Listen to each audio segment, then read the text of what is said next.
रेसलिंगपीडिया family अब से बस कुछ ही घंटे बच गए समर स्लैम 2024 के लिए। और जैसा आप लोग जान रहे हो कि इस हफ्ते मैंने जितनी भी वीडियो बनाई है सब में सोलो की भर की बुराई करी है। तो अब कुछ ही घंटों में या तो सोलो मेरे जैसे हेटर्स का मुंह बंद कर देगा चैंपियनशिप जीत कर, या फिर रोमन रिटर्न आकर सोलो को ये जो ट्राइबल चीफ बनने का भूत सवार हुआ है ना, उसका ये भूत उतार देंगे। और आज की फ्राइडे नाइट स्मैकडाउन में जिस तरह से सोलो की बेइज्जती करी है रोमन के दुश्मन ने, मतलब रोमन के दुश्मनों ने भी इस चीज को मान लिया है कि असली ट्राइबल चीफ रोमन ही है और सोलो सिर्फ एक नकली ट्राइबल चीफ बनने की कोशिश कर रहा है। तो जैसा आपने फ्राइडे नाइट स्मैकडाउन में देखा होगा कि the American nightmare Cody Rhodes ने बोल दिया है कि चलो मैं तो ट्राइबल चीफ से फाइट करता, लेकिन जो एक नकली ट्राइबल चीफ बनने का ट्राई कर रहा है सोलो, मैं फिलहाल उसी से फाइट करके काम चला लूंगा, क्योंकि फिलहाल तो असली वाला ट्राइबल चीफ है नहीं। और कल रात में तुम्हें हराकर ये जो तुम्हारी गलतफहमी है उसको मैं दूर कर दूंगा। और क्योंकि अब सोलो और कोडी का match blood line rules match हो गया, यानी कि इस मैच में नो डिस्क्वालिफिकेशन है, इसका मतलब सोलो और कोडी एक दूसरे ऊपर किसी भी तरह का वेपन यूज कर सकते हैं। रिंग के बाहर कोई कॉन्ट्रैक्ट्स नहीं है, प्लस रोप ब्रेक ऑफ है, कोई भी सुपरस्टार इस मैच में इन्वॉल्व हो सकता है। और क्योंकि सोलो की बनाई हुई इस नई ब्लड लाइन में उसके अलावा तीन और मेंबर्स है, तो ऑब्वियसली वो इस मैच में इन्वॉल्व होकर सोलो को कोशिश करेंगे कि सोलो किसी तरह अनडिस्प्यूटेड चैंपियन बन जाए। और हालांकि सोलो का आधा प्रॉमिस सच हो गया है, यानी कि जो उसने लास्ट वीक प्रॉमिस किया था कि इस हफ्ते फ्राइडे नाइट स्मैकडाउन में ब्लड लाइन के पास एक बार फिर से टैग टीम टाइटल्स आ जाएंगे, तो वो तो आ चुके हैं फिलहाल। और सोलो का आधा प्रॉमिस ये था कि वो समर स्लैम में कोडी को हराकर अनडिस्प्यूटेड चैंपियन बन जाएगा। तो सोलो ने जो WWE यूनिवर्स से वादा किया था वो आधा वादा तो सच हो गया है, लेकिन आधा वादा मुझे नहीं लगता कि सच होने वाला है, यानी कि सोलो कल चैंपियन नहीं बनेगा।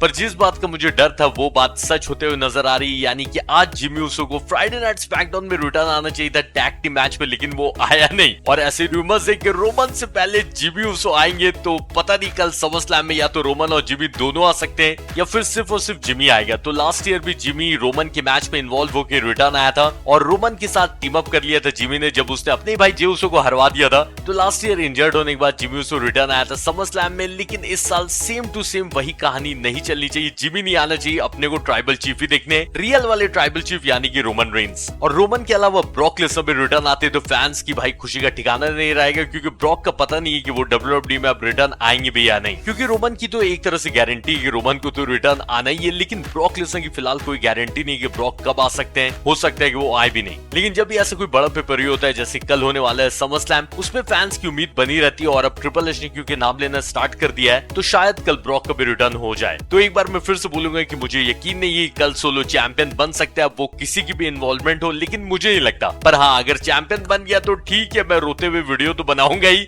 लेकिन बहुत अफसोस होगा कि सोलो चैंपियन बन गया। वैसे आप लोग भी कमेंट करो और बताओ कि क्या लगता है आपको कि ये जो नकली ट्राइबल चीफ है यानी कि सोलो कल चैंपियन बन पाएगा या नहीं, और अगर सोलो चैंपियन बन गया तो आपका क्या रिएक्शन होगा ये भी कमेंट करके मुझे बताना। और इंडिया में समर स्लैम कल यानी कि संडे की सुबह 4:30 बजे से सोनी 10-1, सोनी 10-3 और सोनी लिव ऐप पे अगर आपने सब्सक्रिप्शन लिया तो आप देख सकते हो। तो चलिए मैं मिलता हूँ आप लोगों से कल समर स्लैम के रिजल्ट के साथ सुबह ही सुबह। और जाने से पहले मेरे भाई वीडियो को लाइक करिएगा, नए हो तो सब्सक्राइब करिएगा। मैं मिलूंगा कल, टाटा।